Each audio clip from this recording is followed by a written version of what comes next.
It all began with a perfect tear on someone else's face. The cameras hungrily captured her trembling voice, and the public devoured every fabricated detail. He was that kind of husband, calculated, cold, dangerous. And while she clutched a photo of their children like a shield, one man behind the glass knew the truth. It was a performance, every word a bullet, every pause a trap. They didn't want to destroy him in court. They wanted to break him in the court of public opinion. And they almost did. Almost. But someone forgot one thing. Engineers don't break. They analyze. They build. They act. Not loudly, precisely. And if anyone thinks they can dismantle a man's life by only knowing his softness and silence, then they clearly never studied how real mechanisms work, especially the kind powered by betrayal. Greetings, my dear friend. I am very happy that you are watching my video, and I will be even happier if you subscribe to my channel. This will make me even happier. Let's get started. Reed Thorne stood motionless behind the two-way glass, his eyes locked on Blair as she delivered her sob-laced statement to the press. Her cheeks were streaked with perfectly aligned lines of mascara, creating a mournful tableau as she gripped a photo of their 7-year-old twins, Asher and Celine, to her chest like a shield. "My husband," she choked out, her voice cracking in a perfectly timed pause. "He tampered with the car." She didn't blink, staring straight into the camera with a gaze honed for sympathy. "He cut the brake lines. He wanted all of us gone. His money mattered more than his family ever did."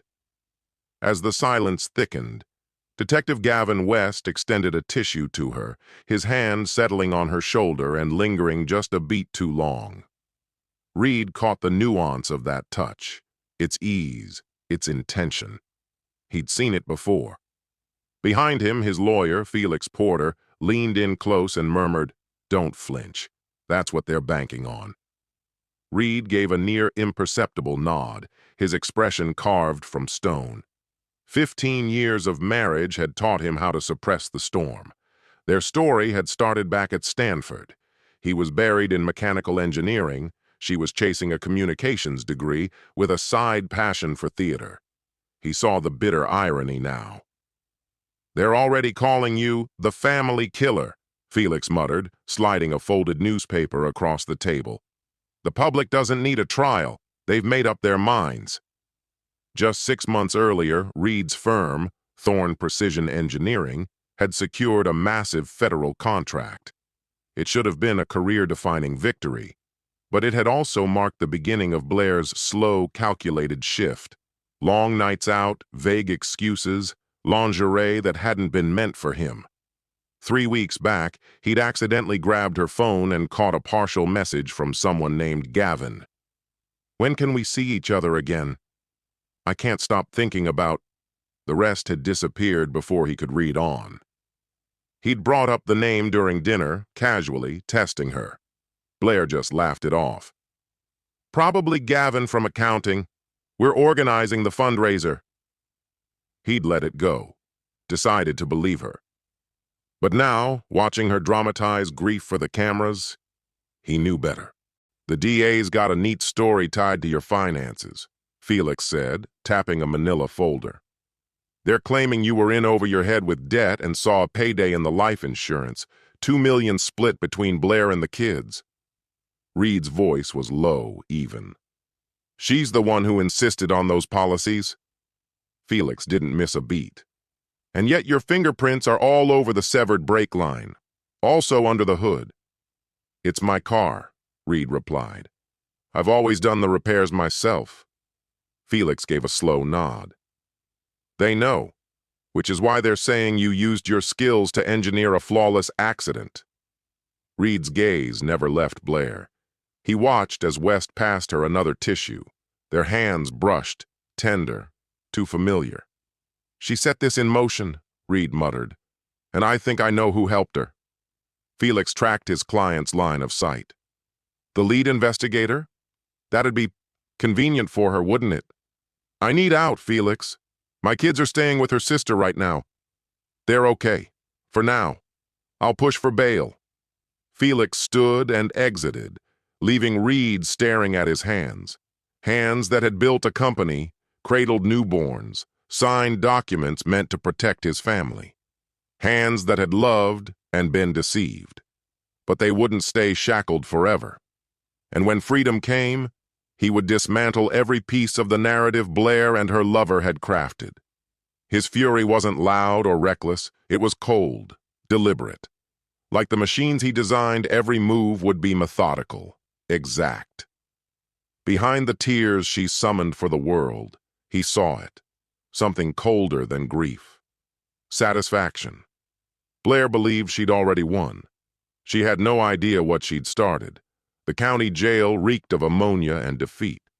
Reed sat stiffly in the visitation area, his orange jumpsuit sagging from days of tasteless meals and sleepless nights. His frame had thinned, but his focus was razor-honed. Across the table, Felix pushed a file toward him. Discovery just arrived. Reed opened it, his eyes cutting through the pages with mechanical precision. The case against him was tight. Financial statements charting a steady decline despite the government contract. Life insurance policies revised quietly 6 months earlier. Even his browsing history had been weaponized. Searches related to brake malfunctions and car accidents. "I never searched for this stuff," he said, tapping the evidence. Felix leaned forward. "Somebody accessed your computer, maybe while you slept, maybe remotely. She wouldn't know how, but her boyfriend might." Felix's voice dropped. "I had someone check into West. Before homicide, he specialized in cybercrime." Reed sat back, a new clarity forming in his mind. "And the brake line? What do forensics say?" "They're calling it a precision cut, surgical, the kind of work only an expert could pull off. It was the kind of crash that could only have been orchestrated by someone who understood engineering inside and out. And the actual impact? Blair and the twins walked away with little more than minor scrapes and bruises. Felix's jaw tightened as he processed it. The crash had occurred on Ridgeview Road. That stretch of pavement was no mystery, clearly marked with a 15 mph limit and reinforced by a guardrail, perfectly placed at the exact spot where the vehicle hit.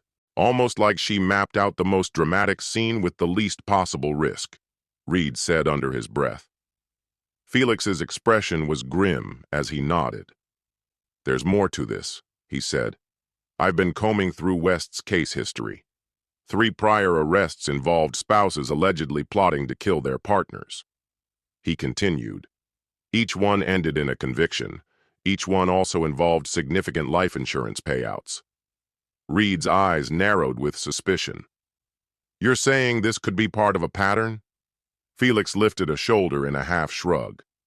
"No solid proof yet, but enough similarities to keep digging." Reed's mind moved fast, calculating odds and variables. "We need something concrete, something that places either Blair or West at the scene of the tampering. We've got a bail hearing set for tomorrow. Judge Harriman's presiding. She's strict, but fair," Felix said.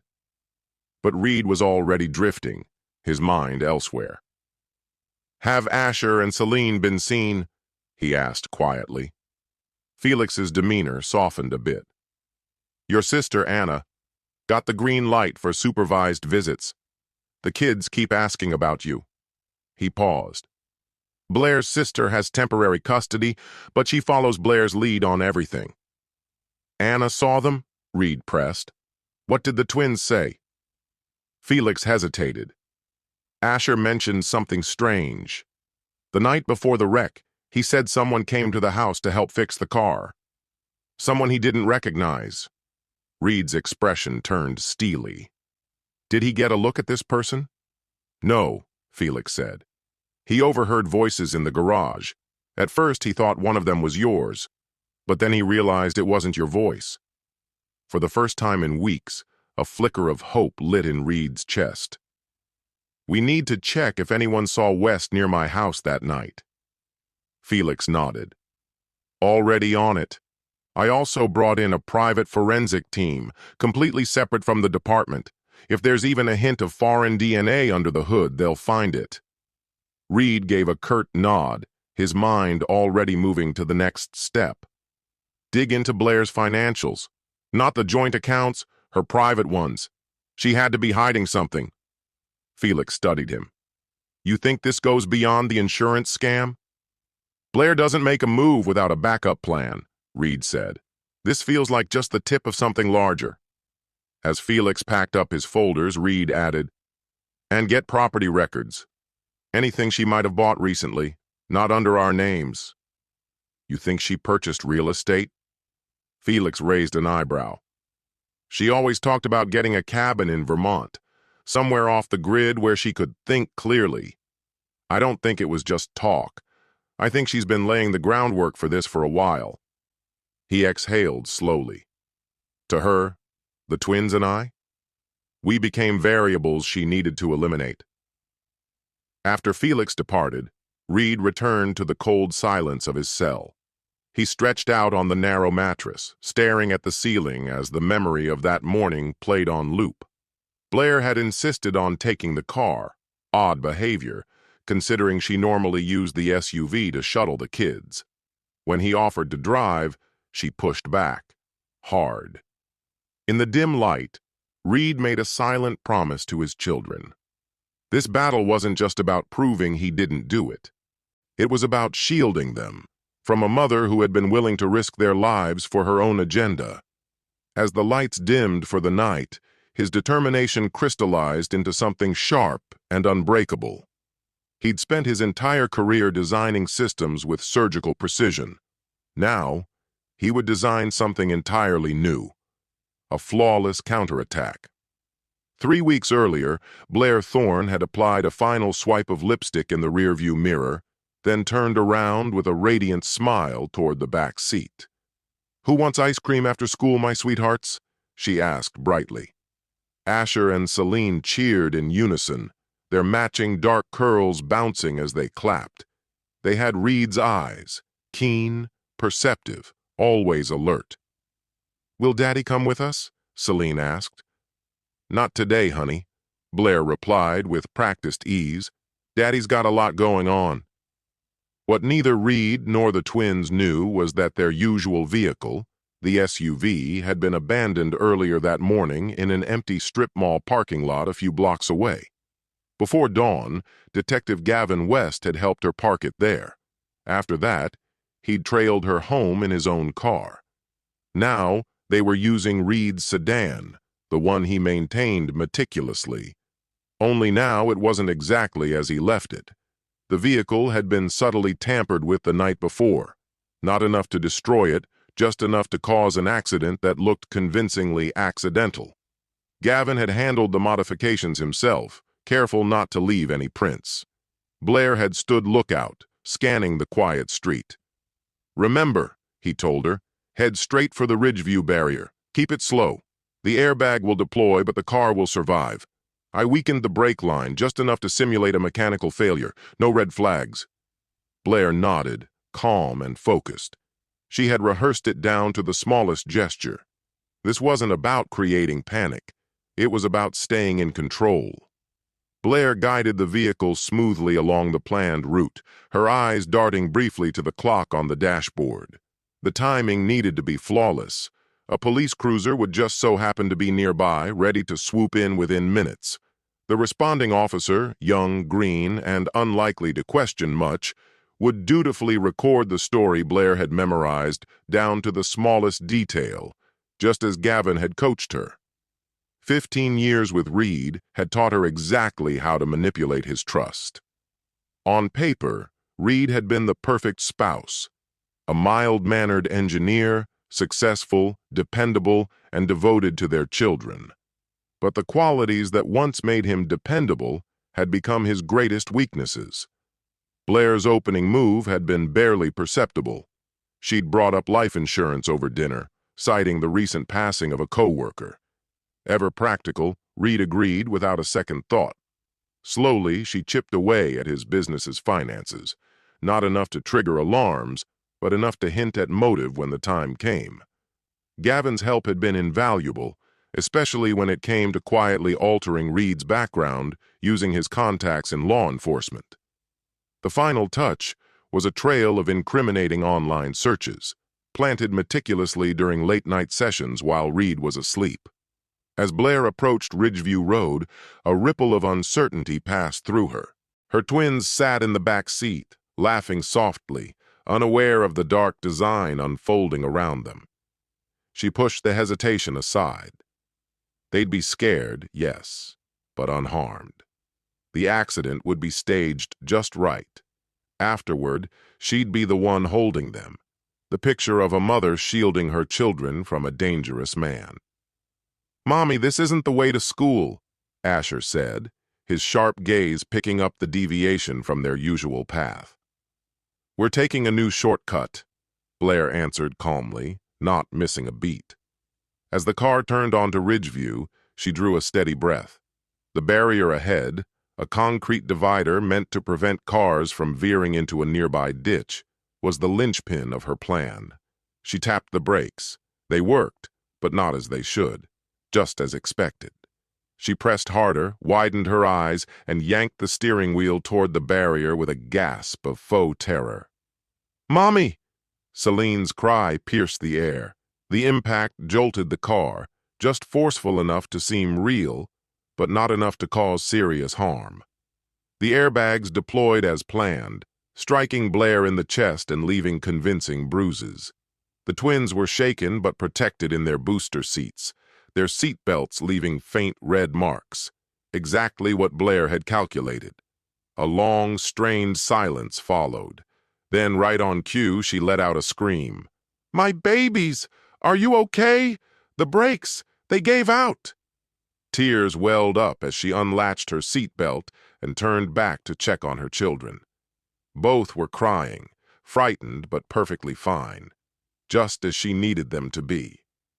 Within minutes, flashing lights appeared. A patrol car arrived exactly on schedule. Officer Jenkins stepped out, looking every bit the rookie. "Ma'am, are you hurt?" he called, hurrying over. Blair stumbled out of the vehicle, clutching her ribs and gasping for air. "Please, my kids! Help them!" As Jenkins helped the children from the wreck, Blair delivered her lines with practiced emotion. "The brakes! They just stopped responding." Her voice trembled, tears spilling over. "Reed was working on the car last night." She lowered her voice, letting it crack with doubt. "He's been not himself lately." Jenkins's expression shifted, just as Gavin had said it would. "Are you suggesting he sabotaged the car?" the officer asked, brow furrowed. "I don't know," Blair murmured through quiet sobs. "I don't want to think that. But he changed all the insurance recently. He said it was just in case." She let her words trail off, the implication heavy in the air. Less than an hour later, Detective Gavin West arrived. He stayed back, professionalism etched on his face, but his eyes told the real story. Everything was proceeding exactly as planned. That evening, while the twins were being monitored at the hospital, Blair sat for a carefully coordinated interview with a local news outlet, another part of Gavin's master plan. With subdued emotion, she hinted at her deepening concern over Reed's behavior. By morning, Reed Thorne had been brought in for questioning. By nightfall, charges of attempted murder had been filed. At her sister's home, as she watched the breaking news scroll across the TV screen, Blair allowed herself a small, contented smile. Stage 1 was complete. Reed would be found guilty. The covert life insurance policy, one he hadn't even known existed, would pay out once he was imprisoned. Along with full custody and access to the children's trust funds, Blair and Gavin were looking at a windfall nearing $5 million. A clean slate. A new beginning. Meanwhile, across the city, Reed sat stunned in a jail cell, disbelief weighing on him like a shroud. His mind, analytical and unrelenting, had already begun to piece things together. None of this was chance. It had been choreographed, every detail meticulously placed, And in that moment, something inside him ignited. Someone had gone to great lengths to frame him, but they'd made one fatal mistake. They underestimated who he was. All rise for the Honorable Judge Eleanor Harriman. Reed rose beside his attorney, Felix, as the judge entered the courtroom. After 3 grueling weeks in county lockup, today's bail hearing marked his first real opportunity to reclaim his freedom and the first time he'd laid eyes on Blair since the crash. She sat behind the prosecution's table, her appearance carefully engineered. A conservative navy dress, her hair swept back, a calm, composed expression. But Reed could see through it now, and he was ready. Detective West occupied the seat to Blair right, exuding calm professionalism while positioning himself close enough to offer unspoken reassurance. Reed took note of the understated interaction, West's fingers momentarily brushing her shoulder just as the judge made her entrance. What might appear to others as a benign show of comfort revealed something far more telling to Reed.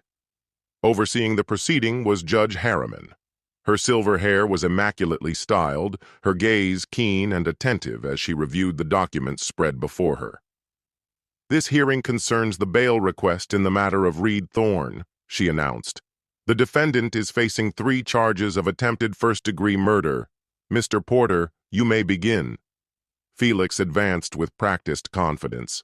"Your Honor, my client has no prior offenses, maintains strong community ties, and presents no flight risk. He is a respected entrepreneur employing 27 individuals. The prosecution's claims rely entirely on circumstantial evidence." District Attorney Madeline Rivera wasted no time in responding.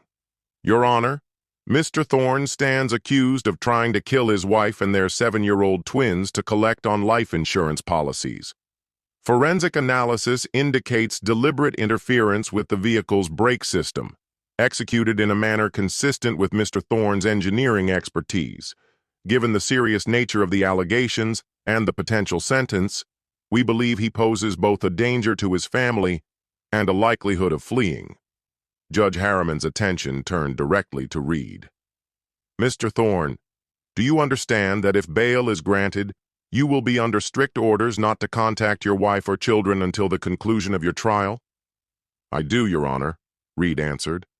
His voice was steady, though the reality of being kept from his children was a sharp blow. Following a short deliberation, the judge delivered her decision. "Bail is set at $1 million. The defendant will surrender his passport, be fitted with a GPS monitor, and must stay at least 500 feet away from his wife and children." Felix placed a reassuring hand on Reed's shoulder, a subtle but significant moment of victory. The amount was steep, but attainable. Selling off a portion of his business assets would cover it. As he was led away by the bailiff, Reed's eyes locked momentarily with Blair's. Her composed exterior cracked, briefly, not with grief or fear, but with irritation.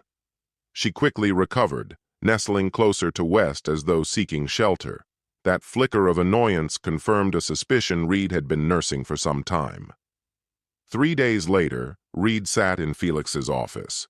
He was out on bail, though the ankle monitor around his leg was a constant reminder of the charges against him. His younger sister, Anna, paced restlessly. "The press has camped out at your place," she said. "You can't go back there." "He'll stay at my guest house," Felix interjected. "It's private, secure, and technically owned by the firm. It'll give us room to strategize." Reed barely heard them. His focus was locked on the forensic reports Felix had retrieved. "The brake line wasn't cut completely," he said under his breath. "It was etched, just enough to weaken it gradually." Felix nodded, catching his meaning. "Whoever did it didn't want an immediate failure. They wanted to engineer an accident, one they could control. And make sure it didn't actually kill anyone," Reed added. "This wasn't a failed murder attempt. It was staged." Anna froze. "But why? What could Blair hope to gain?" Reed lifted his eyes, his gaze turning cold. "That's what we need to figure out." "What about Blair's financial records?" he asked. "Did your investigator find anything?" Felix opened a file and handed it over. "She's been siphoning funds from your joint accounts for the past 18 months. The transfers were small enough to avoid detection. The money was funneled into an account registered under the alias Bryn Thomas." Reed's hands tightened around the folder. "How much did she move?" "Approximately $17,000, Felix answered. "And West?" Felix's expression darkened. "Even more curious. Before he transferred to the detective division, West worked financial crime cases. He played a key role in 3 major investigations involving spouses accused of faking murder attempts for insurance money. All of those cases ended in guilty verdicts," Felix added. "Any connection between Blair and those cases?" Reed asked.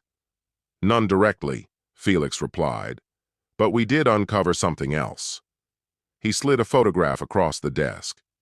"This was taken 2 years ago at a police charity gala. Blair was there as part of her volunteer work for the victim advocacy program." The image showed Blair mid-laugh, surrounded by uniformed officers. One of them, drink in hand, was clearly West. "They've known each other," Reed murmured, "since well before the crash." Felix gave a grim nod. "There's more. You mentioned that lake house Blair used to talk about? We tracked it down. It's not in Vermont, it's in the Catskills. Purchased 6 months ago under the name Bryn Thomas. Fully furnished, utilities active, everything ready for someone to move in." Reed stared at the records, thoughts racing. "That's 1 month after my company secured that government contract." Felix connected the dots.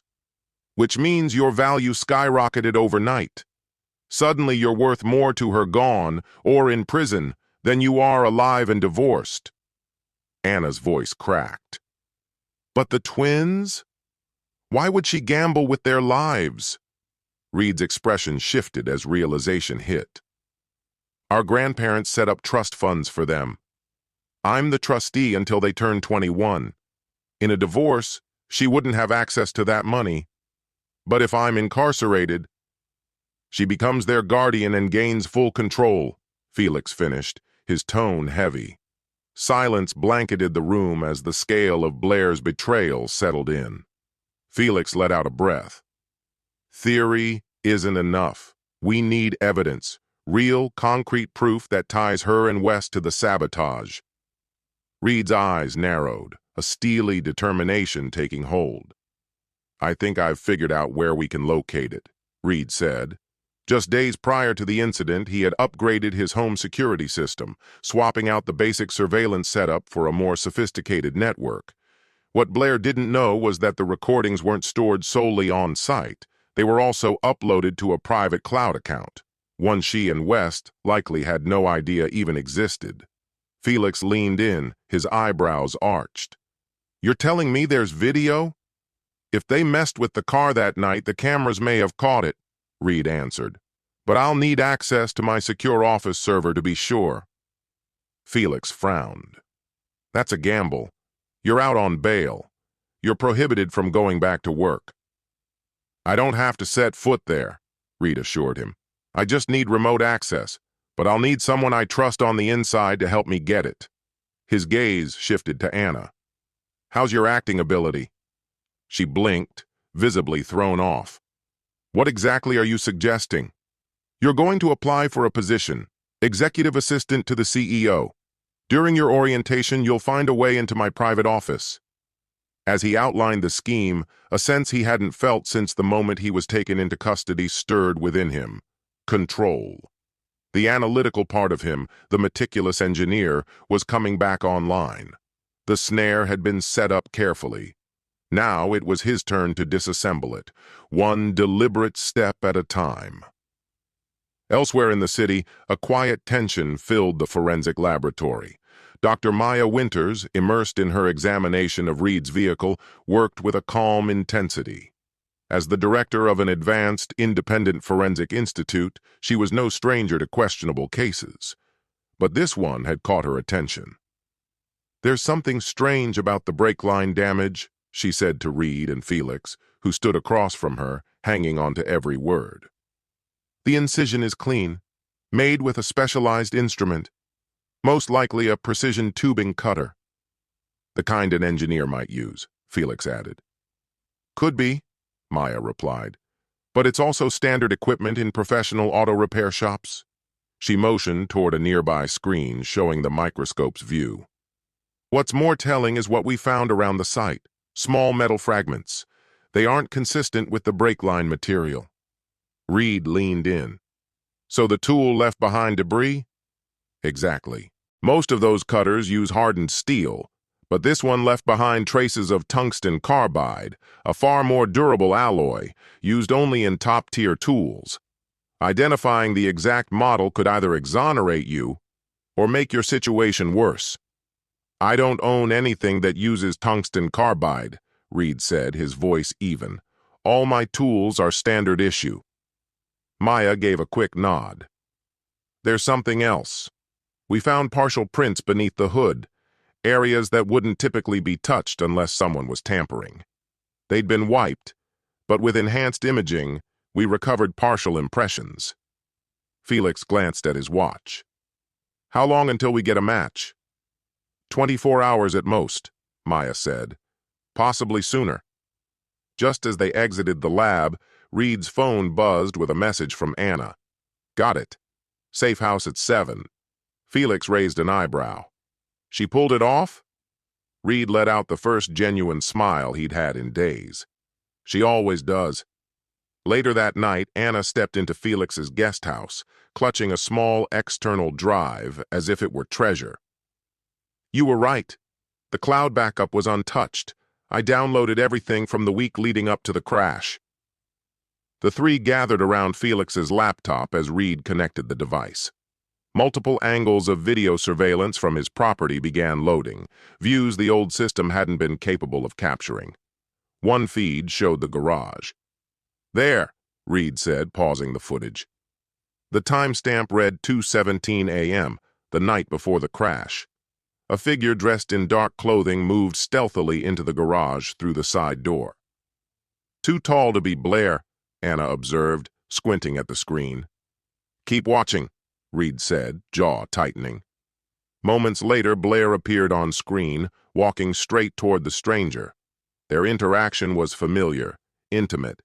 Then she rose up on her toes to kiss him. Felix narrowed his eyes. That's Detective West, he said, as the man's face briefly lit up under the motion sensor. The group watched in silence as West lifted the hood of Reed's vehicle, began working beneath it, and frequently checked his phone. Almost like he was following a set of instructions. Blair stood nearby, occasionally glancing toward the doorway. They didn't know the new system recorded the garage, Reed said under his breath. The old setup didn't cover anything past the driveway. The video ran on for another 20 minutes before West closed the hood and showed Blair something on his phone, likely diagrams given the motions he made. She nodded, and the two shared one last kiss before he exited through the same side entrance. This is it, Felix said, eyes wide. That's undeniable proof of tampering and collusion. West wasn't even officially assigned to your case yet. There's no way he can claim this was part of his duties. Reed stared at the paused frame. Blair, side by side with her lover, orchestrating his destruction. We have to tread lightly. If they find out we've got this, they'll start erasing any other trace. We need that tool. I might know how to get it, Anna said. West kept checking his phone during the sabotage. He was probably reading instructions. That kind of search would show up in his browser history. Felix nodded slowly. If we can convince a judge there's sufficient probable cause, we can get a warrant for his phone data, including search logs. Or better yet, Reed said, voice calm and razor-sharp, we get our hands on the proof before they even know we're looking. They had finally traced the origin of the specialized tool.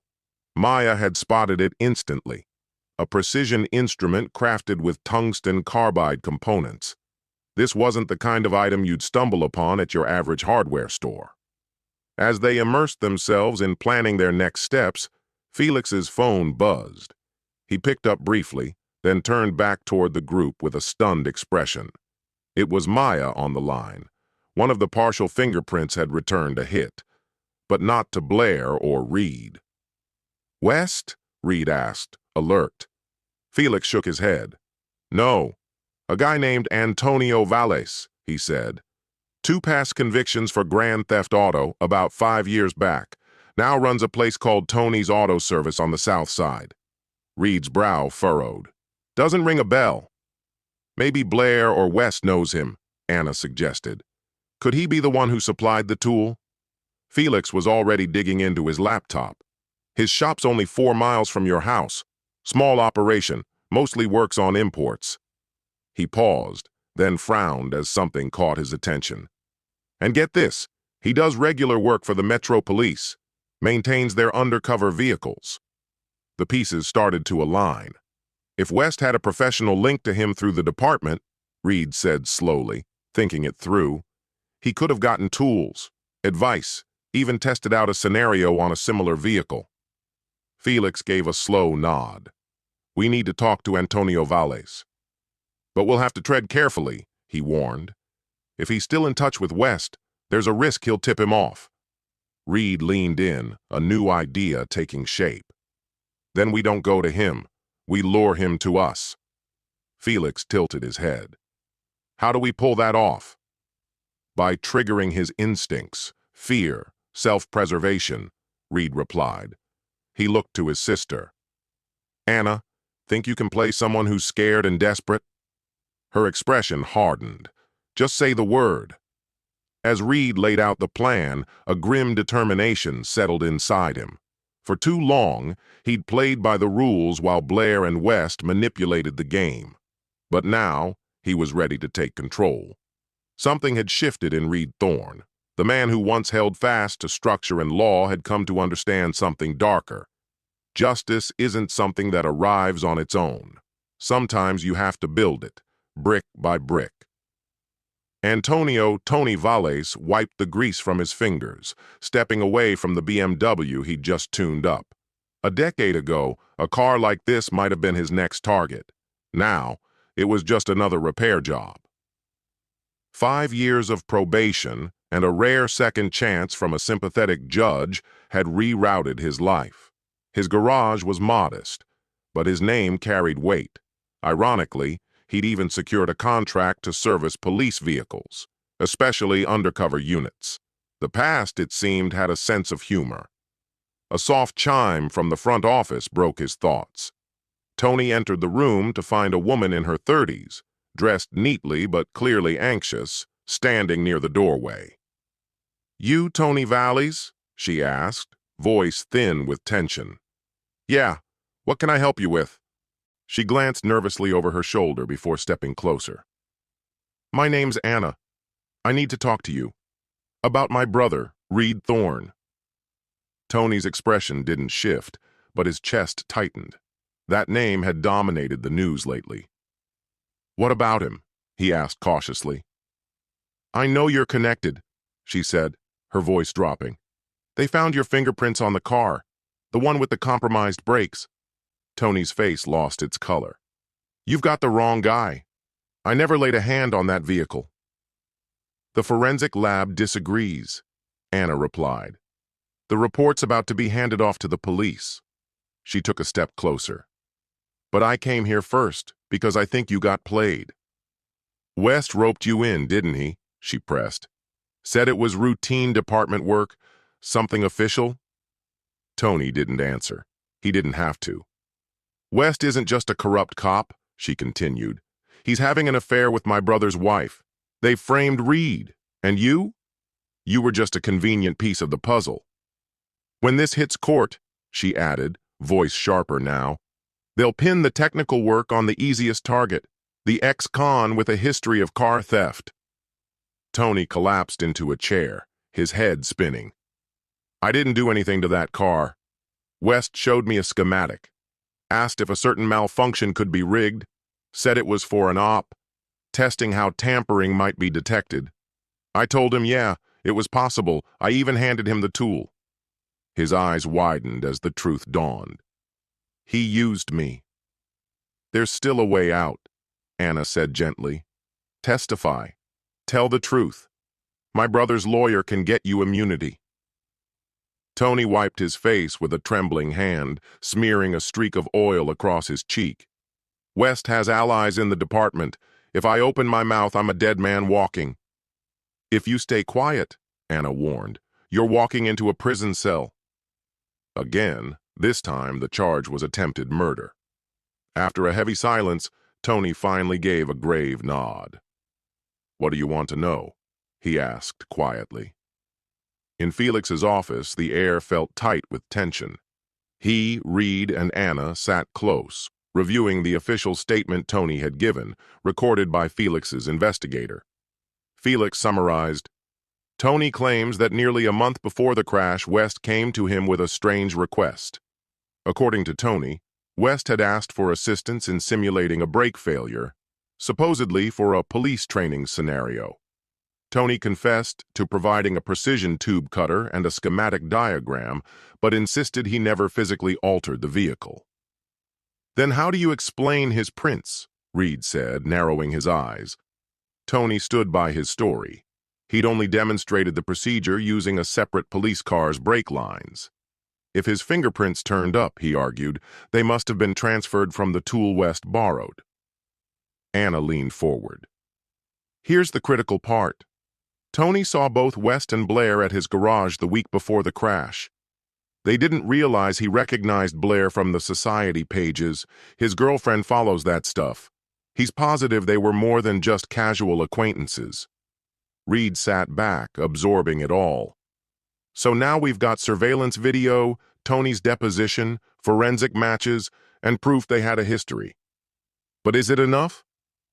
Felix looked unconvinced. It might raise reasonable doubt. But is that enough to dismiss the charges completely? Reed asked. Felix shook his head. Not even close. West has an untarnished record and the public image to match. Right now, it's still her testimony versus his. Then we need something irrefutable, Reed said firmly. A witness who can confirm they lied about never meeting. Felix sifted through a nearby pile of folders. I've been reviewing earlier cases. 3 spouses, all convicted under circumstances that feel eerily familiar. And I noticed a pattern. He spread the documents across the table. In each instance, the person convicted either had a sizable life insurance policy or owned high-value property.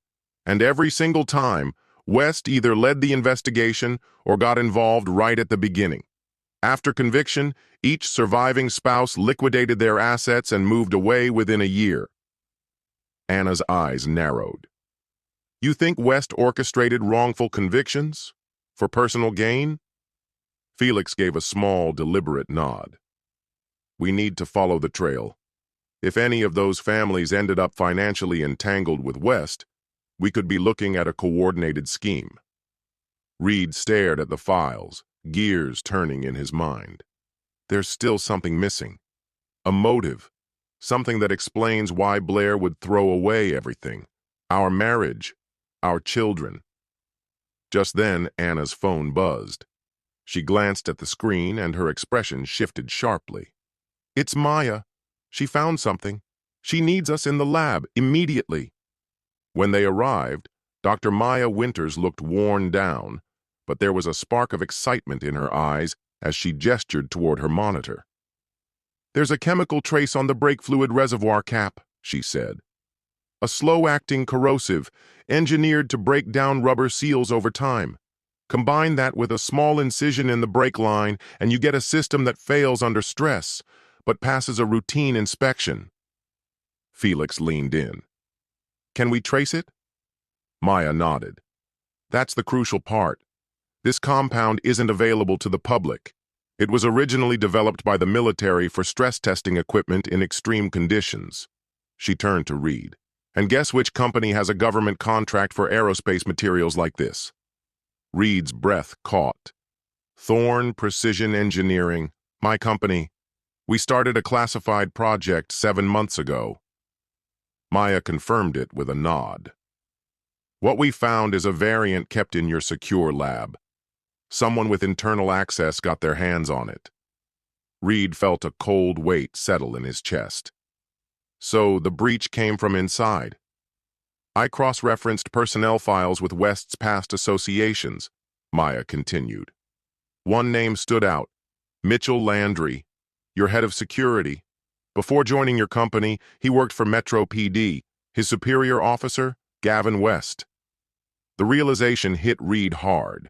Mitchell had unrestricted clearance. He could have accessed the compound, bypassed security, even manipulated digital records. He'd also handled the recent upgrades to Reed's home system. He knew every weak point.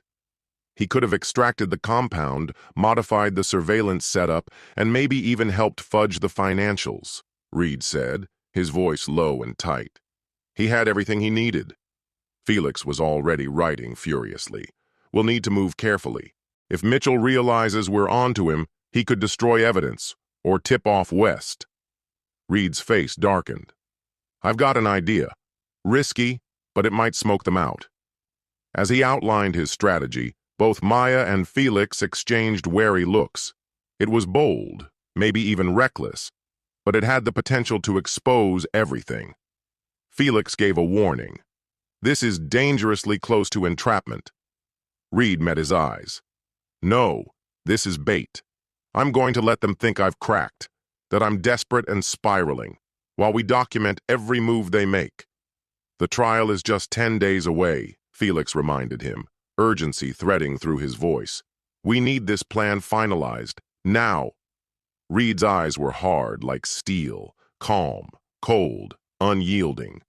The air between them turned tense, heavy with quiet conviction. It will be, he said with calm certainty. Because, unlike Blair and West, I'm not foolish enough to underestimate who we're really dealing with. His life had been dedicated to designing machines with razor-sharp accuracy. Now, that same precision had a new target, a trap meticulously engineered for those who had dismantled his world. The day of reckoning arrived. Outside the courthouse, a chaotic sea of media crowded the steps, cameras clicking in a staccato rhythm as Reed ascended beside Felix. Photographers captured every detail, the unwavering focus in Reed's gaze, the fatigue etched into his face, the tailored suit that no longer quite fit after endless, restless nights. Mr. Thorne, care to respond to your wife's allegations? What about the evidence? How do you explain that? Felix raised a commanding hand, quieting the barrage. My client stands by his complete innocence, he declared. We're here to reveal the truth to the court. Inside, the courtroom pulsed with anticipation. Every seat was filled, journalists, spectators, all waiting for drama. Reed scanned the room until his eyes found Blair. She sat front and center, clad in subdued gray, hair pulled back with precision. She looked the picture of quiet sorrow. Next to her was Detective West, expression unreadable, posture professional, carefully distanced. On the defense's side, Reed's few allies waited. Anna, Dr. Maya Winters, and Tony Vallas, the jittery mechanic who had agreed to testify in exchange for the immunity deal Felix had secured. Judge Harriman called the court to attention. The State versus Reed Thorne is now in session, he announced. Counsel, are you ready with your opening statements? District Attorney Rivera was first to address the jury, her tone calm but commanding. She laid out the prosecution's version of events like a blueprint. A brilliant engineer who had weaponized his talents to commit a calculated murder. The evidence will show that Mr. Thorne intentionally sabotaged the brake lines on his own vehicle using specialized tools, she said. He had motive, massive life insurance policies, a dire financial outlook, and a cold, rational mindset. This wasn't a moment of passion. It was premeditated, meticulous, and driven by profit. Then Felix stood, his voice deliberate, his presence challenging. What the prosecution offers is a story stitched together with circumstantial evidence and assumptions, he told the jury. It's true that Mr. Thorne is a skilled engineer who works on his own cars, but that alone doesn't prove guilt. We intend to prove that someone else, Someone with motive and opportunity manipulated these facts to frame him, all hidden beneath a web of betrayal, deceit, and greed. As Felix returned to his seat, Reed noticed Rivera whispering something to West, whose composed demeanor now showed a hint of unease. Their argument was beginning to take hold. The state laid out its case over 3 grueling days. Forensic experts described the brake line damage. Financial specialists outlined Reed's supposed money problems and the sizable insurance policies. Digital analysts pointed to suspicious searches from his home computer. But Felix's cross-examinations cut away at their case piece by piece. He emphasized that the car-related searches could have been accessed by anyone. He pointed out the obvious. Of course, Reed's fingerprints were on the car. He worked on it regularly. He uncovered inconsistencies in the financial data, casting doubt on the prosecution's narrative. On the 4th day, Blair took the witness stand, a moment the media had eagerly anticipated. Led gently by Rivera, she described a man consumed by money and increasingly distant, often vanishing into the garage for long, unexplained stretches. "I didn't want to believe it," she said, voice trembling. "But when the investigators told me what they'd found, I realized I didn't really know who I'd married." Felix approached the stand slowly, carefully measured in his tone. "Mrs. Thorne, before your husband's arrest, how would you have described your marriage?" She stayed composed. "I believed it was a happy one. Clearly, I was wrong." "Were you completely faithful to your husband during your marriage?" Rivera was on her feet instantly. Objection. Relevance. Felix was prepared. "Your Honor, the defense argues that Mrs. Thorne's affair provided both motive and means to implicate her husband. This directly concerns credibility and intent." Judge Harriman waited a moment before nodding. "You may proceed. But keep it narrowly focused, Mr. Porter." Felix gave a small nod and turned back to Blair. "Mrs. Thorne, aside from his professional role in the investigation, do you have any personal acquaintance with Detective Gavin West?" Her face tightened for a split second. "Only through the case." "So you're stating that before the crash, you had no interaction with Detective West?" "That's correct." Felix paused, letting the moment stretch. Then, with quiet precision, he shifted his approach. "Are you familiar with the Police Benevolent Association's charity gala from 2 years ago? You volunteered at that event?" She hesitated. "I've been to a lot of fundraisers." Felix stepped forward, holding up a document. "Your Honor, this is Defense Exhibit 24, a photograph entered into evidence." He held up the image. Blair at the gala, speaking directly with Detective West. A wave of shocked murmurs swept through the courtroom as the photo was formally submitted. On the stand, Blair's composed demeanor faltered, just momentarily but enough to catch. "I collaborate with numerous officers through my volunteer work," she said, her voice steady. "I don't recall this particular encounter." Felix tilted his head slightly. "Mrs. Thorne," he began, "are you aware of a property in the Catskills purchased about 6 months ago by someone named Bryn Thomas?" There was a flicker in Blair's expression, barely perceptible but telling. "I'm not," she responded. Felix held up a sheet of paper. "Interesting, because these bank documents show direct transfers from your account to Bryn Thomas, who, it turns out, used those funds to buy that lakefront estate. Your Honor, this is Defense Exhibit 25. Rivera promptly objected, but the impact had already been made. The jury had caught Blair's brief flash of unease before she pulled herself back together. Felix continued, easing her through a string of innocent-seeming questions. On their own, they were harmless. But together, they began to form a damning pattern. With each reply, the contradictions became more pronounced, small gaps that hinted at bigger lies, all waiting to be unraveled.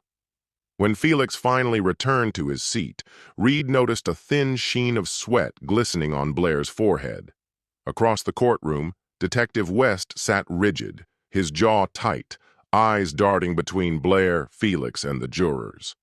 That evening, the defense team huddled in Felix's office, analyzing the day's progress.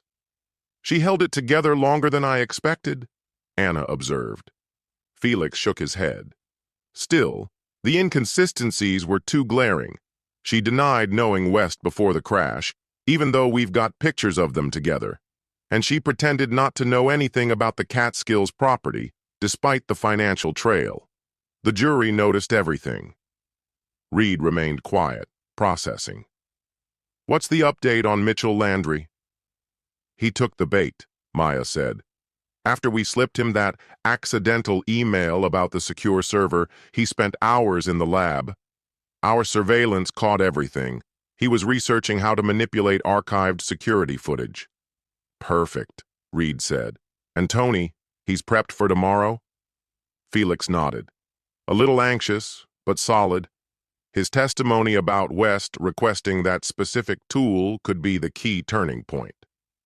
Reed turned to the window, watching the city lights shimmer. "And the surprise witness?" Felix's grin was subtle but sure. "Confirmed. Ready for Monday." For the first time since this ordeal began, Reed felt a surge of optimism. It wasn't just a shot at acquittal, it was a shot at complete vindication. The truth was about to expose what happens when people underestimate an exceptional mind. The next morning, the courtroom hushed as Tony Vallis took the stand. Nervously adjusting his tie, the mechanic looked uncomfortable under the intense focus. Felix quickly established Tony's background and credentials before diving in. "Mr. Vallis, did Detective Gavin West ever contact you regarding brake systems before the Thorn crash?" Tony cleared his throat. "Yeah. Around 3 weeks before it happened, he stopped by my shop. Said he was involved in a hush-hush police project about vehicle tampering." "What did he want to know?" "He showed me some brake diagrams, asked how to design what he called a controlled failure, basically how to make brakes give out while driving, but not immediately after being messed with." A ripple of whispers spread through the courtroom.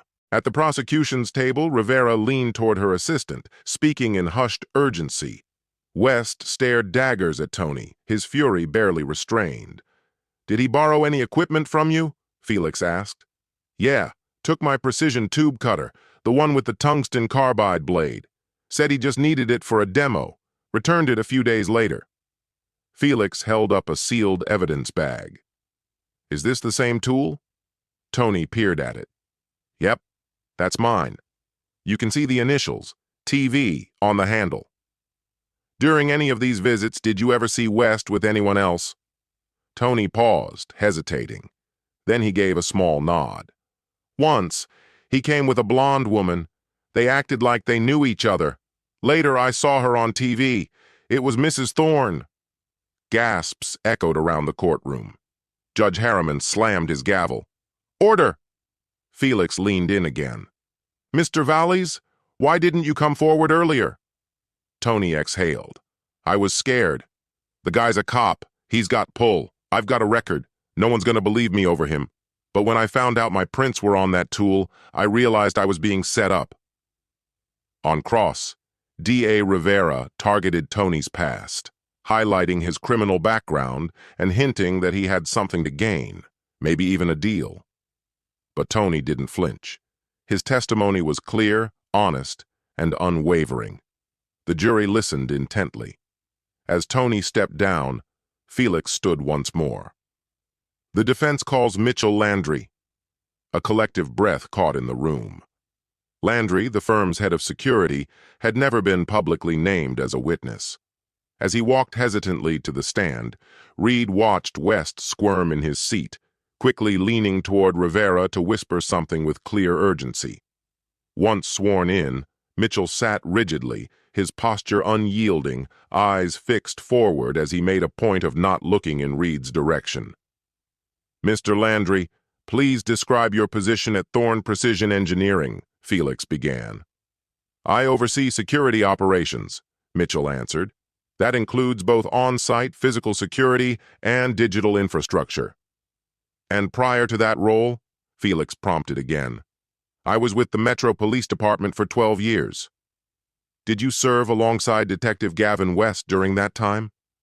A pause followed before he responded, Yes. He was my direct superior for 3 of those years. Felix moved to establish that Mitchell's clearance allowed him access to every part of the facility, including the secure lab where sensitive chemical substances were stored. Then, shifting gears, his tone sharpened. Mr. Landry, 3 nights ago, you were inside that restricted laboratory at Thorne. What were you doing there? Mitchell's body stiffened further, his face draining of color. It was part of my routine security check, logged at 11:47 p.m. I examined documents relating to proprietary compounds developed for defense purposes. Do you recall exactly which documents you reviewed? A noticeable hesitation. Not specifically, no. Felix stepped closer, producing a printed record. This is the automated log from that evening, generated by the company's monitoring software.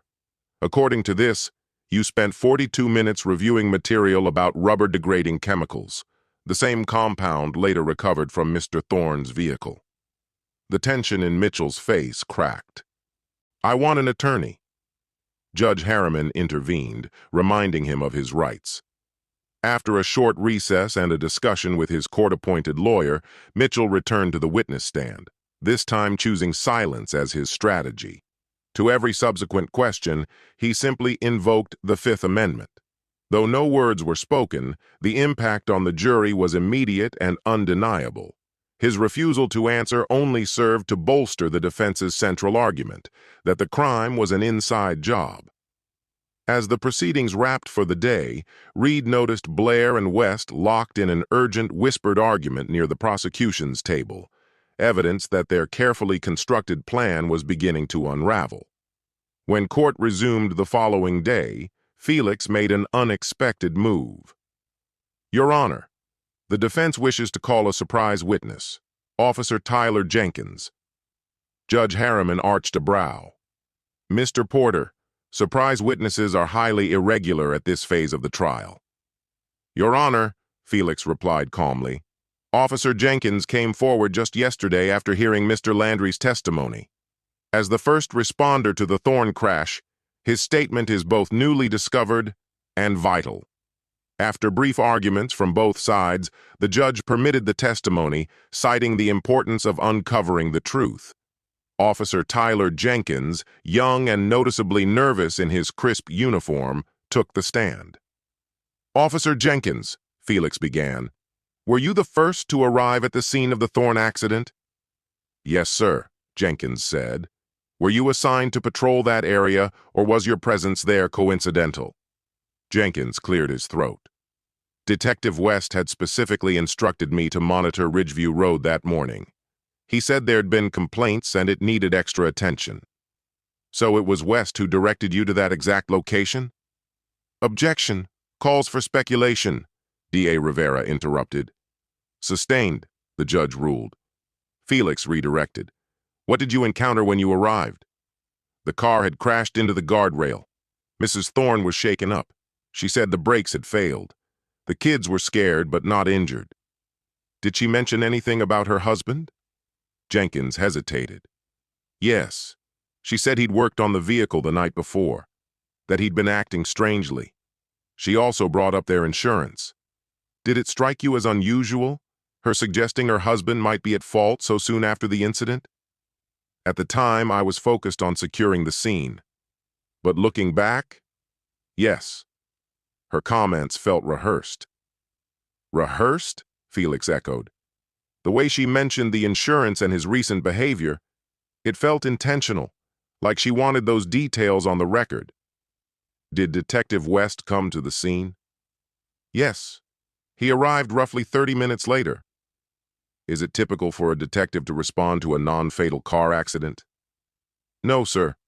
Not unless it involves serious injury or other complications. So how did he know to show up? Jenkins looked down. He said he heard about it over the radio, but I checked the logs afterward. The call was never transmitted. Felix leaned in slightly. What did you observe when West and Mrs. Thorne interacted?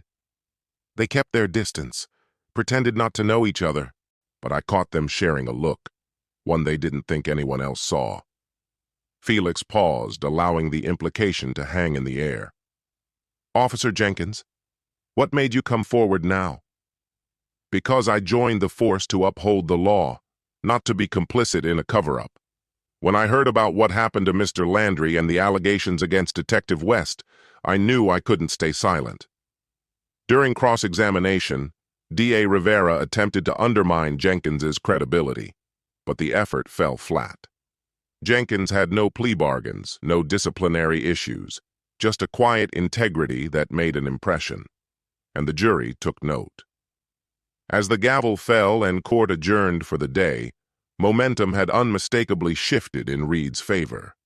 From the corner of his eye, he noticed Blair slipping out discreetly through a side door, evading the throng of reporters. Detective West stayed behind, locked in a heated, low-voiced discussion with District Attorney Rivera. Leaning close, Felix murmured, "Rivera's pivoting. West just blew a hole clean through their case." Reed responded with a resolute shake of his head. "No settlements." His voice, though controlled, held a deep intensity. "I want them held accountable for what they did to me and to my kids. I want this cleared, all of it." Felix studied him with quiet respect. Over the months, he had witnessed a dramatic transformation, from a shell-shocked, broken man to someone calm, unyielding, and laser-focused. The mild-mannered engineer had revealed a steely core few had expected. Perhaps only Blair had ever seen it, and tragically underestimated it. "Tomorrow," Felix said, his voice sharpening, "we call our final witness, the one that seals it." Reed gave a slow, deliberate nod. "Tomorrow, the trap closes, and justice begins." The courthouse buzzed with subdued anticipation the following morning as Reed took his seat beside Felix. The shockwaves of Officer Jenkins' bombshell testimony had surged through the public overnight, flipping the narrative on its head. Where chants of blame had once echoed, hushed rumors of corruption and tampered evidence now spread. Blair's arrival drew attention, not for her usual composed elegance, but for the cracks beginning to show, dark circles under her eyes, and a slight dishevelment in her otherwise pristine image. West entered alone, clearly an attempt to distance himself, but the effort was too little, too late. Felix leaned in again. "Rivera came forward earlier. She's willing to drop the charges if we agree to immunity for Blair on the conspiracy charge. As for West, they're throwing him under the bus to salvage the DA's image." Reed's jaw tensed. "Absolutely not. No more deals. Not after what they put us through." Felix nodded slightly, unsurprised. "Then we move forward." Judge Harriman brought the courtroom to order with a firm bang of her gavel. "Mr. Porter, please call your next witness." Felix stood smoothly. The defense calls Carlos Menendez to the stand. A sturdy man in his mid-50s made his way forward. His weathered face and calloused hands bore the unmistakable signs of years in manual labor. Felix began by confirming Carlos's role as the maintenance supervisor at Ridgeview Estates, a residential area near the site of the accident. Then he dove into the substance. "Mr. Menendez, were you working in the vicinity of Ridgeview Road on the morning of the crash?" "Yes," Carlos answered. "I was inspecting the irrigation near the safety barrier. We'd gotten reports of standing water on the road."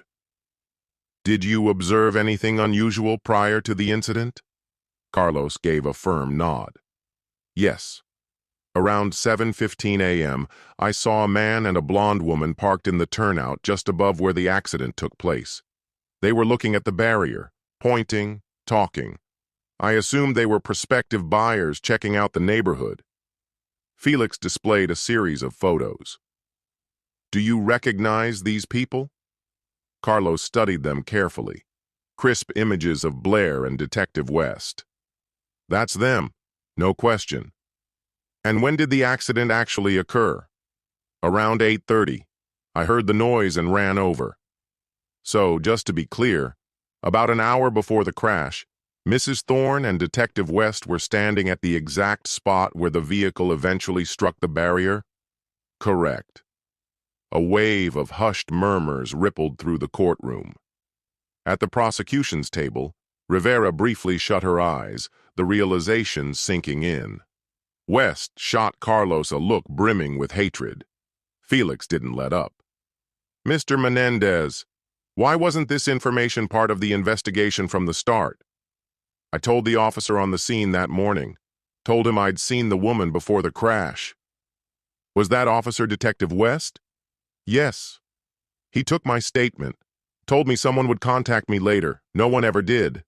My statement wasn't in the report and I never heard back. So your account was intentionally left out of the official record?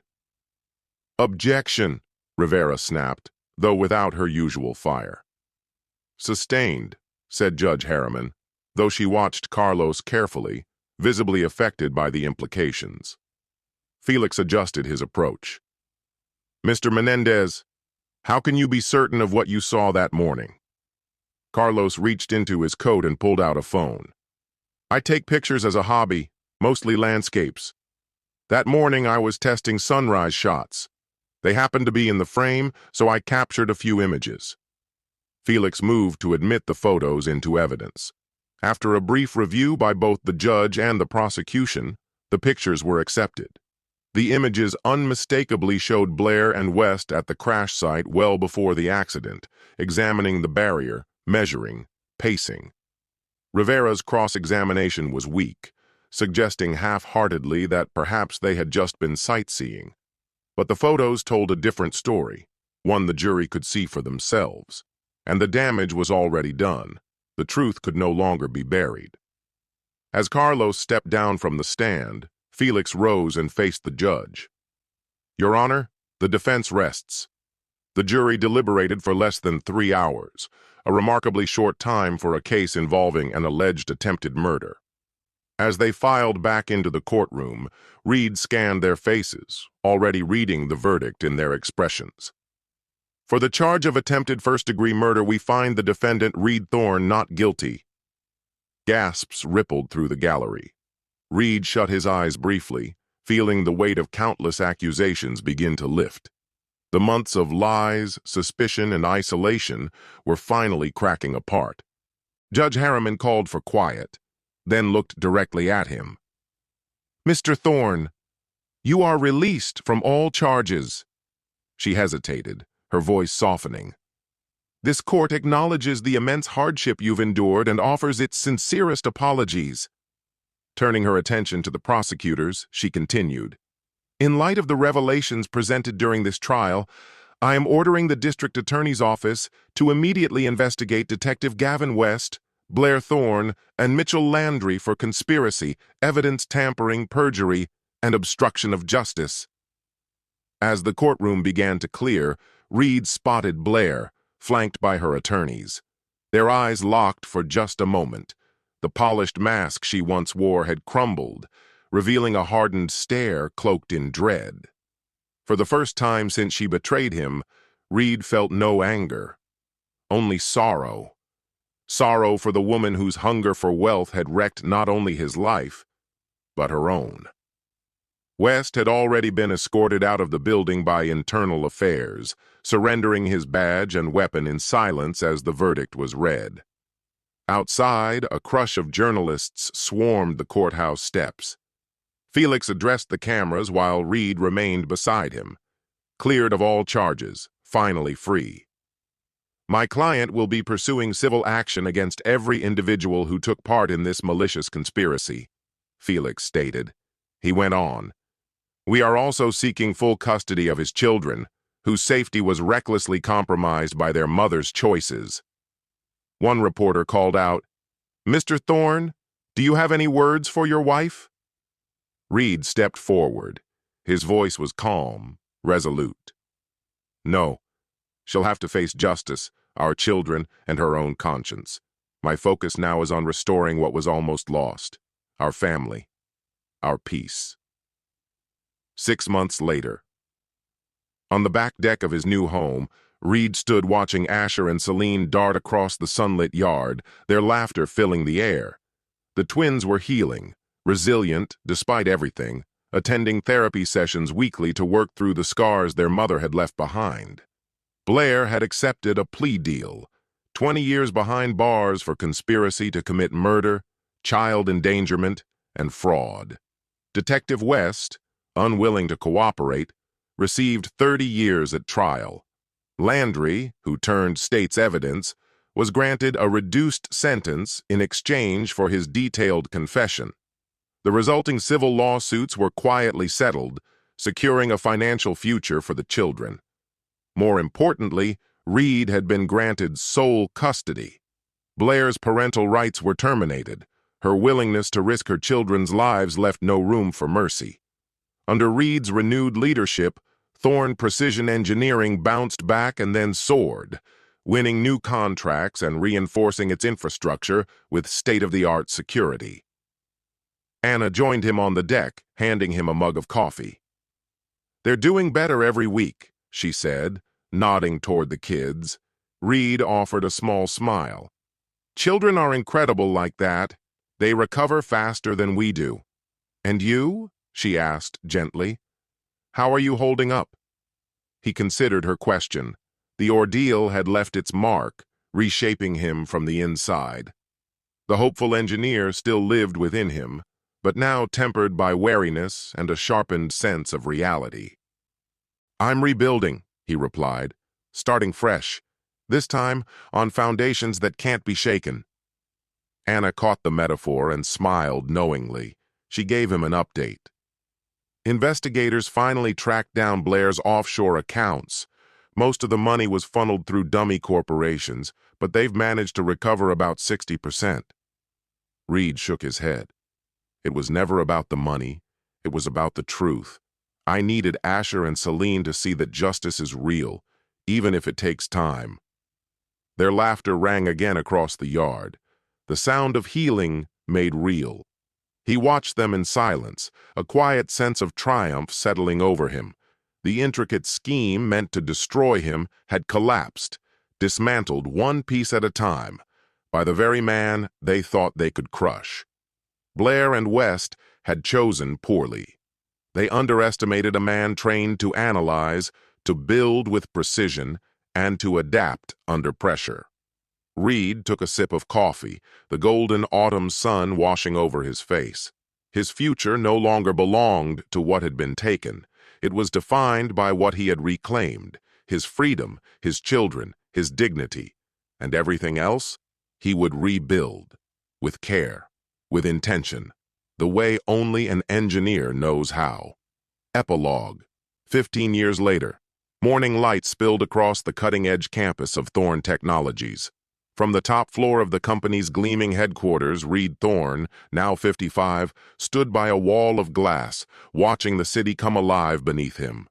Silver touched his hair now, and the lines around his eyes spoke of battles endured and won. But he remained steady, his gaze clear, his mind as focused as ever. "Dad? Got a sec?" Reed turned. Asher stood in the doorway. At 21, Asher had grown into a thoughtful, driven young man, his father's intellect paired with a shared passion for innovation. Now, in his final year at MIT, he had interned at the company since he was 16. "For you? Always," Reed said with a smile, motioning to the table covered in architectural plans. "Is that the Singapore project?" Asher asked, walking over. Reed nodded, and the two of them leaned in, ready to plan the next big step together. He leaned over the schematics, meticulously scanning each element. "We can optimize clean room performance by modifying the airflow system," he said, motioning toward a cluster of design charts sprawled across the table. His voice carried the calm certainty of someone deeply fluent in the mechanics of design. This was second nature to him.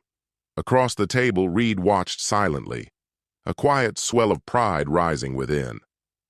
15 years ago, in the wake of a devastating legal ordeal that nearly tore their family apart, a scene like this would have seemed impossible.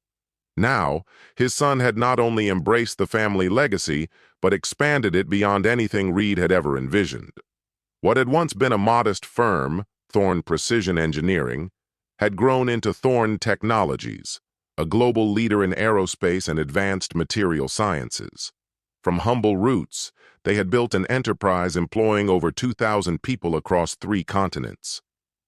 This revision could reduce contamination by an additional 12%. Asher finished, eyes flicking up. It'll be especially critical as the quantum computing wing scales. Reed gave a thoughtful nod. Draft a formal proposal, he instructed. We'll review it at the executive session next week. As Asher began organizing the documents, Reed noticed a faint tension in his shoulders. Is there something else on your mind? He asked softly. Asher paused, then met his father's gaze. A letter came yesterday. From her. He didn't need to elaborate. Even after all these years, Blair Thorne remained a ghost in their household. Her name avoided, her memory reduced to the echoes of her actions. What does she want? Reed asked, keeping his voice steady. She's asked to see me. Asher hesitated. She's getting out next month. Early parole. Good behavior. Reed absorbed the news in silence, the words settling like stones. Though the original sentence was 20 years, everyone had known 15 might be the reality. Still, hearing it confirmed brought a subtle, disquieting shift. Are you planning to go? He asked carefully. Asher ran a hand through his hair, so much like Reed's own habitual gesture that people often pointed out the resemblance. I haven't decided. Celine said no already. She doesn't even want to know where Blair's planning to live. The twins had navigated their mother's betrayal in starkly different ways. Celine, now a doctoral candidate in psychology at Stanford, had funneled her pain into academic purpose, her research zeroing in on the long-term effects of parental betrayal on child development. She had long since emotionally detached, referring to Blair clinically as my biological mother, never with warmth. Asher's response had always been more layered. As he grew older, he'd revisited old court records and investigative files, trying to piece together a coherent image of the woman who had once gambled with their lives. Whatever path you choose, Reed said with care, you'll have my support. Asher gave a faint smile. I know. You always said trust has to be earned, not assumed, even from family. It was a lesson Reed had taught not from bitterness, but from experience. Trust, he believed, was built through action, not blood. The intercom buzzed. Mr. Thorne, your 9:30 is here. Dr. Winters and her team from Advanced Forensic Analytics. Show them in, Reed replied, adjusting his tie as he rose. Asher collected his plans. Dinner tonight? He asked. Celine's flying in from California. Wouldn't miss it, Reed said, giving his son's shoulder a firm, affectionate squeeze as they passed each other. Moments later, Dr. Maya Winters entered, flanked by 2 young analysts. At 62, Maya had become a formidable figure in forensic science. Her company had reshaped industry standards and pushed technological boundaries. The case that had brought her and Reed together all those years ago had irrevocably altered the course of their professional lives. Reed, she said warmly, embracing him briefly.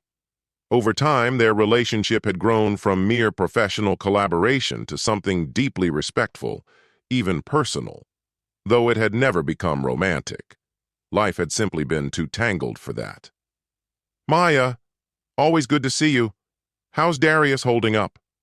He's finally retiring, she said with a smile. I told him if he didn't leave the lab soon, it'd be the end of him. As they settled at the conference table, Reed studied the materials her team had brought along. These are the new sensor arrays? He asked. She nodded. 10 times the sensitivity of anything currently available. They can detect molecular residues we couldn't even imagine identifying 15 years ago. A meaningful glance passed between them, filled with shared memories. Both of them vividly remembered the investigation that had nearly cost Reed his reputation and career. "We're hoping Thorne Technologies will come aboard as a production partner," Maya continued. "Your nanotech division is the perfect fit for manufacturing at scale." What followed was a fast-paced exchange of technical jargon, layered with the comfortable rhythm of two veterans who had worked together through crisis and beyond. When the meeting concluded and her team had left the room, Maya lingered. Her voice dropped. "I heard Blair's getting out. Felix mentioned it on a call." Reed gave a small nod. "Asher said she reached out." "How are you dealing with it?" she asked gently. He paused before answering, letting the weight of the question settle. The acute sting of betrayal had long faded. What remained wasn't forgiveness exactly, but distance, an emotional clarity that came only with time. "I've moved on," he said. "All that matters to me now is how it affects the kids." Maya gave a soft, wistful smile. "They're lucky to have you." Few children emerge unscarred from such profound betrayal. Reed had no illusions about that. He knew the twins had only made it through thanks to a network of unwavering support. Top-tier therapy, Anna's unyielding presence, and Felix's strategic legal maneuvers that buffered them from the worst of the aftermath. The mention of Felix, his former attorney, triggered another thought. "You heard from Tyler lately?" Reed asked, breaking the quiet. "Felix said he might be considering a run for police commissioner." Maya nodded. "He announced it last week. It's official." "They're calling him the candidate for integrity," Reed said. Once simply Officer Tyler Jenkins, his brave stand against Detective West had set him on a very different course, one defined by reform. Though speaking out had cost him camaraderie within the force, it had elevated him in the eyes of a public craving accountability. Now, 15 years on, his commitment to ethical policing had made him a respected force for change. "He'll appreciate your endorsement," Maya added. "I've already sent it in," Reed replied. "After the risk he took for the truth, it's the least I could do." Once Maya departed, Reed turned back to the view from his office, thoughts drifting once more to the mess Blair and West had left in their wake. Their lies had set off a chain reaction. Some consequences were destructive, but others had strangely led to growth. Tonight's dinner wasn't just a celebration of Celine's return from Stanford. It was a rare moment to have both his children at the same table, a moment that deserved to be marked. When he arrived at the restaurant, Anna was already seated, engaged in an animated exchange with Celine. At 48, his sister still exuded that same fierce determination. Her involvement during the trial had lit a spark in her, eventually steering her toward a career in private investigation.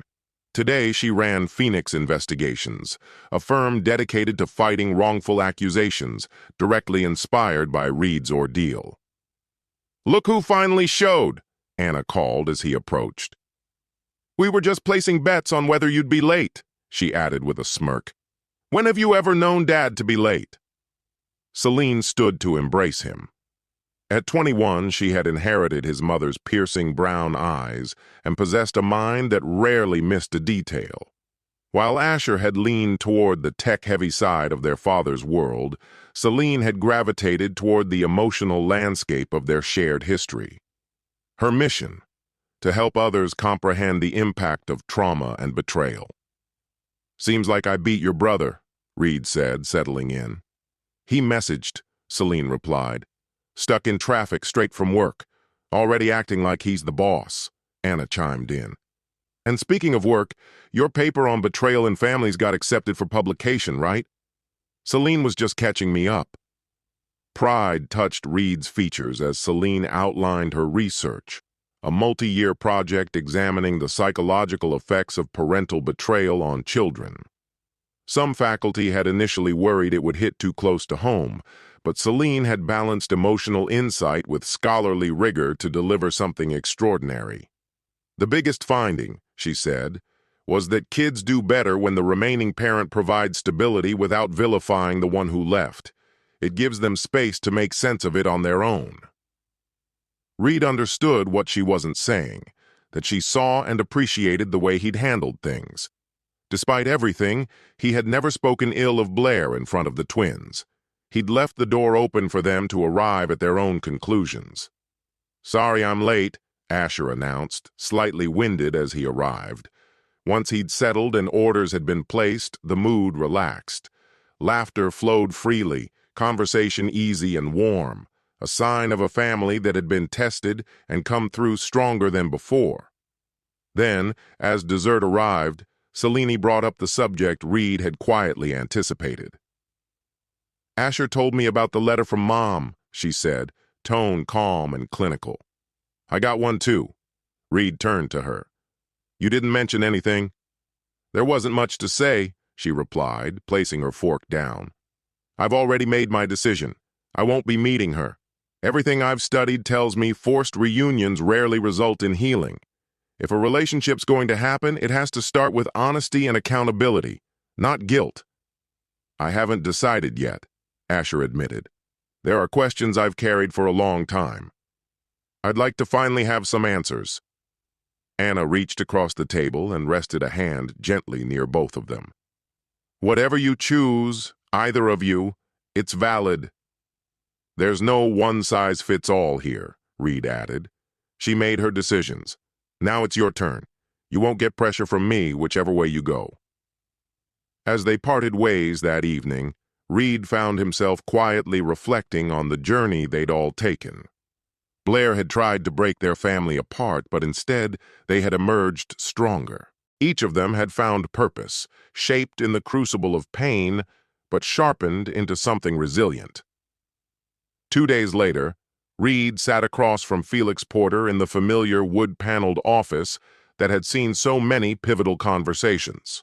Felix, now in his 60s, had scaled back his caseload, but Thorne Technologies remained one of his few ongoing commitments. Over time, their relationship had deepened, no longer just professional, but rooted in friendship and mutual respect. "They didn't ask for my opinion," Felix said, thumbing through a folder related to Blair's parole. "Not that they were obligated to, but considering everything, a little notice wouldn't have hurt." "What are the conditions?" Reed asked. "Typical stuff," Felix replied. "She's barred from contact unless you specifically agree. Same goes for any communication with the kids. Written permission required. She'll be on location monitoring for the first year with mandatory check-ins." Felix removed his glasses and set them gently on the desk. "She's going to stay with her sister for now. We've secured a position for her at a marketing firm. The owner is a major supporter of prison reform initiatives." Reed gave a thoughtful nod, taking in the update with his usual quiet precision. Felix's expression darkened slightly.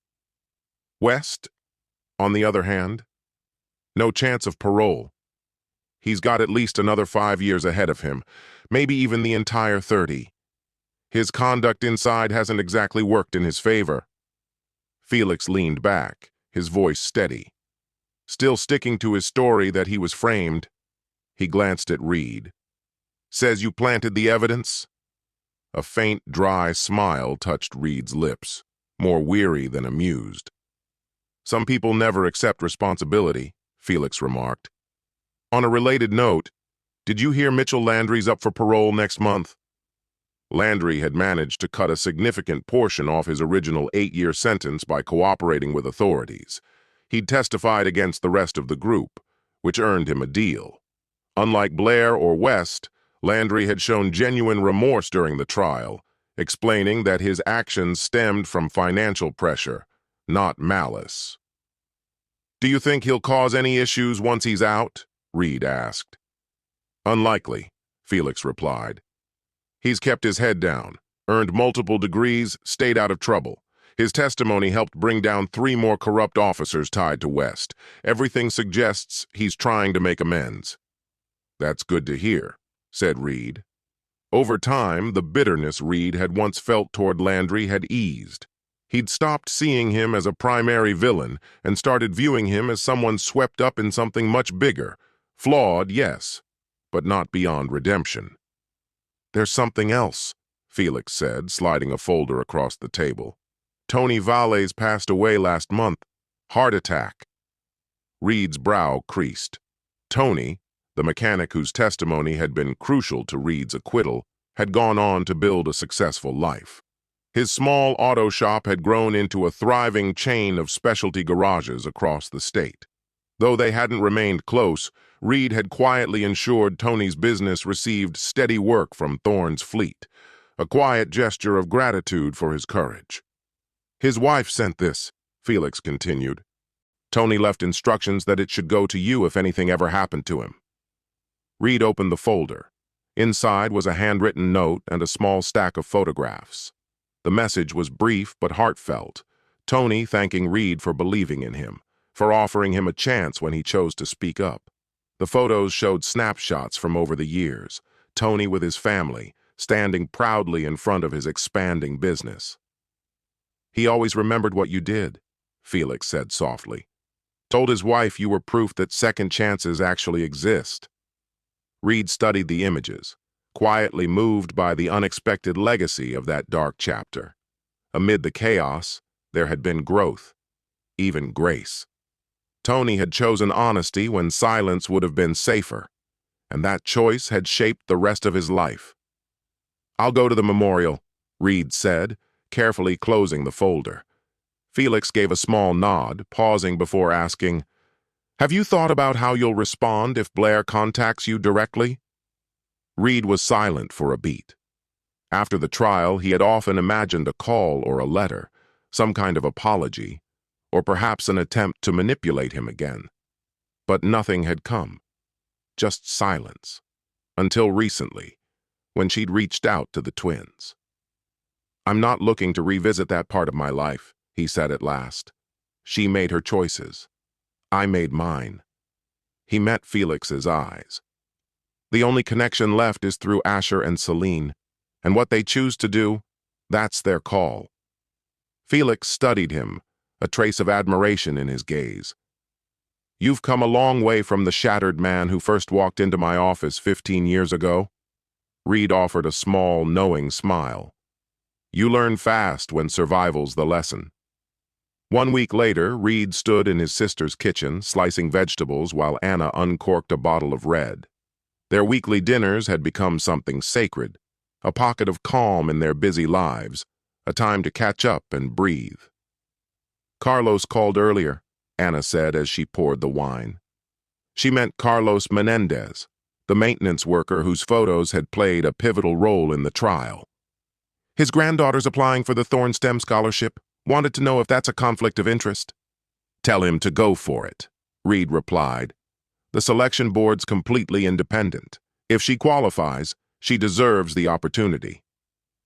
Carlos had moved back to Mexico 5 years after the trial to look after his aging parents. He now managed a residential complex in Guadalajara. He and Reed still exchanged holiday cards every year, a quiet, ongoing tribute to Carlos's role in exposing the truth. How's your new investigator working out? Reed asked, steering the conversation toward her work. Anna lit up. Natalie? She's phenomenal. Ex-Fed, passionate about wrongful convictions. Got a fire in her. Reminds me a little of you, actually. She laughed, nudging him lightly. As dinner came together, their talk shifted to family. Asher's latest career updates, Celine's lab work, Anna's teenage son showing early interest in forensics. Have you heard anything from Judge Harriman? Anna asked as they sat down to eat. Reed nodded. She's in the running for a seat on the state Supreme Court. Asked me to write a character reference. Although Eleanor Harriman had stepped away from her role on the bench 3 years earlier, her commitment to justice hadn't faded. She remained a vocal force in pushing reforms, particularly targeting the processes surrounding evidence handling and witness evaluation. The very case that had nearly destroyed Reed's future had, in hindsight, been the catalyst for wide-ranging improvements in forensic protocol and the standards used to validate evidence. Reed often reminded himself that when it truly mattered, Eleanor had chosen fairness. Her choices likely prevented others from suffering the same fate he had. Across from him at the dinner table, Anna was watching her brother closely. "Do you ever wonder what might have happened if she hadn't been there? Or Felix? Or Maya? Or Tony?" she asked quietly. Reed paused, letting the thought settle. "I think about that a lot. The difference between walking free or being locked away, between raising my children or losing them. It all came down to a few people who decided to look past what was obvious." Anna leaned in, her voice softening. "On that note, Asher's decided to see Blair after she's released, just once. He says he needs answers. Celine's going with him for support, but she's not planning to speak." Reed gave a slow nod. He wasn't surprised. "It's their decision to make. They want you to know there's no pressure. If you'd rather stay out of it, they completely understand." "They're adults," Reed said simply. "I trust how they handle it." As dinner wound down, Reed's phone buzzed with a news alert. He glanced at the screen and silently passed it to Anna. She read the headline: "Former Detective Gavin West, critically injured in prison stabbing." Her eyebrows lifted as she scanned the details. "Multiple stab wounds. Currently in the infirmary. No identified suspects." Reed absorbed the words, his emotions tangled. West had been the architect of so much pain. His lies had led to wrongful imprisonments, upended lives, Reed's included. But the fury he once carried had long since faded into something quieter. Indifference, perhaps, and a measure of peace that came with time. "Does that change anything for you?" Anna asked, her tone low. He shook his head. "No. Whether he survives or not doesn't touch the life I've made since. He lost his power over me years ago." Advanced Forensic Analytics operated out of a sleek, glass-walled building in the heart of the university's innovation zone.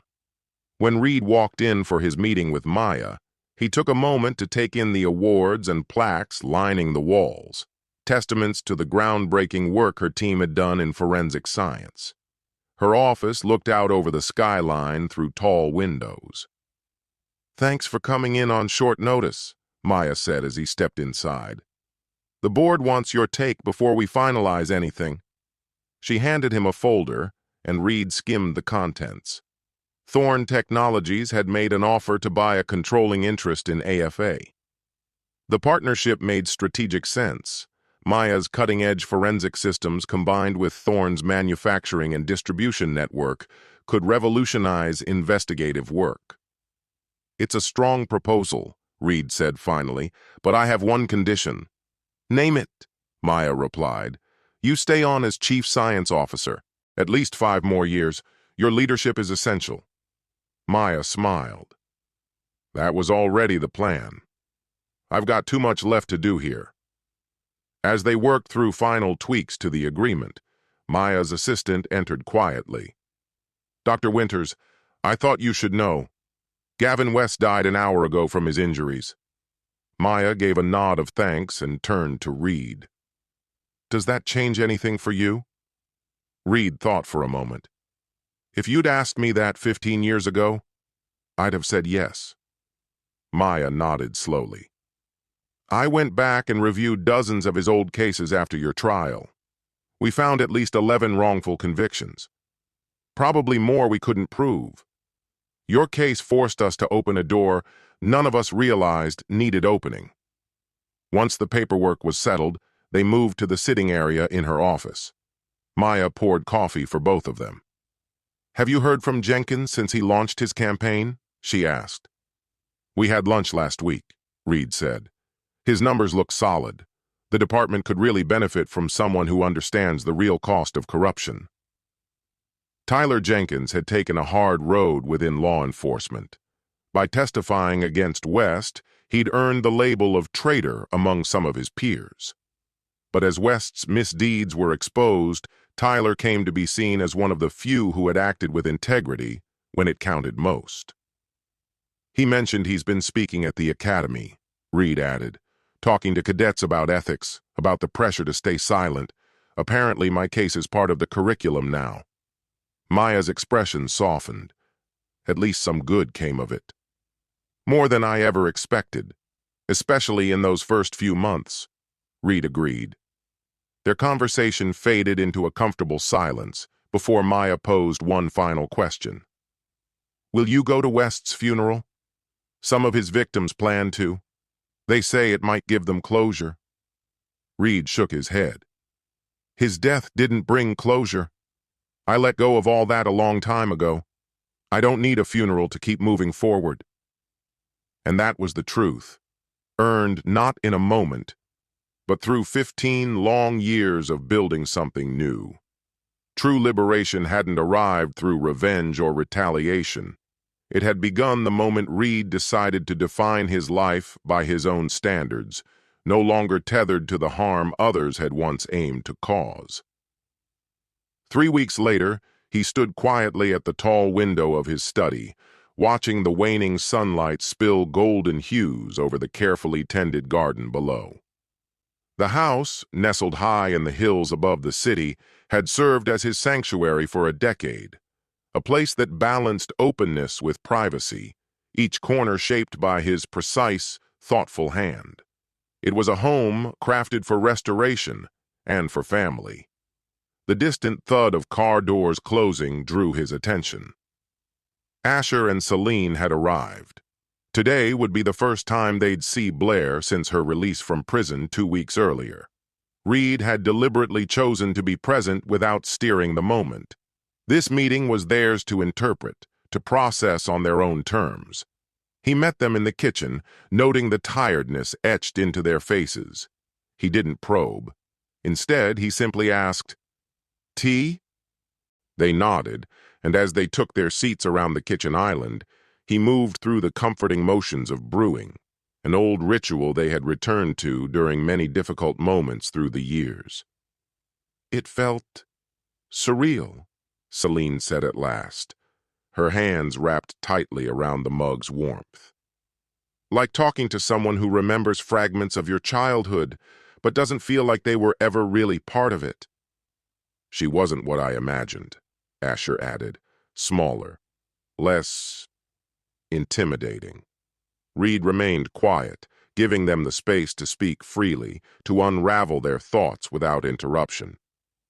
She tried to explain, Celine continued, her voice measured, almost clinical. Said she felt trapped, mentioned depression, blamed West, the usual reasons, pretty standard behavior for someone institutionalized, reframing the story, trying to make sense of what they did. Reed met her gaze, his tone soft. Did it bring you any clarity? Asher paused, considering. In a way, yeah. Not because I forgive her, but because seeing her as she is now helped me detach from who I thought she was.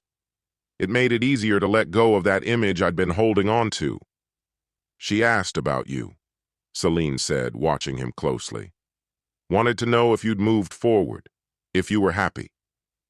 Reed lifted an eyebrow, surprised but not unsettled. And what did you tell her? I told her the truth, Celine said. That you've built something real around your work and around us. That you didn't just survive. You turned everything she tried to break into something with meaning. And that your happiness isn't hers to question or lay claim to anymore, Asher added, his voice firm with conviction. Reed looked at his children, so grounded, so perceptive, shaped by pain but not ruled by it. Do you think you'll see her again? He asked gently. Celine shook her head. There's no need. I found the understanding I was looking for. There's nothing left there. Asher hesitated.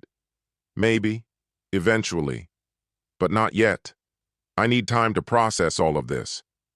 Whatever path you take, Reed said, you'll never face it alone. This family is whole, regardless of whether she's part of it or not. Later, after the twins had gone, Reed sat out on the terrace, watching as the city below lit up, one window at a time. The evening air carried echoes of everything he'd walked through. The slow, relentless climb from a courtroom 15 years ago to the serenity he now inhabited. The company he had built from the ashes now employed thousands and led innovation that would outlast him. The children Blair once put at risk had become strong, capable adults. His case had sparked advancements in forensic science that continued to deliver justice beyond his own story. And the pain? It hadn't disappeared, but it had evolved into resilience, into discernment, into something he had learned to carry with quiet dignity. He had come to see that healing wasn't about absolution or amnesia. It was about choosing where to place your energy and deciding who you want to become after the storm has passed. His phone vibrated. A message from Felix. Blair gave an interview. Airs tomorrow. Says she's sorry. Hopes people will forgive her. Reed placed the phone face down. Her attempts to reclaim the narrative were no longer relevant. The life she once tried to dismantle had grown into something unreachable, far beyond her ability to influence. Moments later, the landline rang, a number only a handful of people used. It was Anna. Just wanted to check in. Asher told me about today. They're handling it each in their own way, Reed replied. They'll be all right. And you? How are you doing with all of this coming back into view? He looked out over the glowing skyline, this life he had rebuilt with deliberate care. I'm exactly where I'm supposed to be, he said. The frame collapsed. The truth remained standing. And everything since then, I've shaped with my own hands. That, more than anything, was the engineer's quiet triumph, not merely surviving betrayal at its deepest, but turning its wreckage into the design for something lasting, something greater. In that, Reed hadn't just found peace, he had claimed victory. Our story comes to an end here. To be a victim, or the architect of your own truth. This story shows how vital it is to stay level-headed, to believe in yourself, and to act with cold precision when trust around you begins to crumble. People may lie, fabricate evidence, manipulate emotions, but true resilience can't be faked. It reveals itself not in shouting, but in action. And if you ever find yourself in the shoes of this story's protagonist, remember, silence is not always weakness, and kindness does not mean naivety. True strength is the ability to survive the blow, to endure, and to rebuild everything from scratch, but this time on your own unshakable foundation. Share your thoughts in the comments. Thank you for taking the time to watch. If you enjoyed this story, please check out other videos on this channel. See you soon, my dear friend.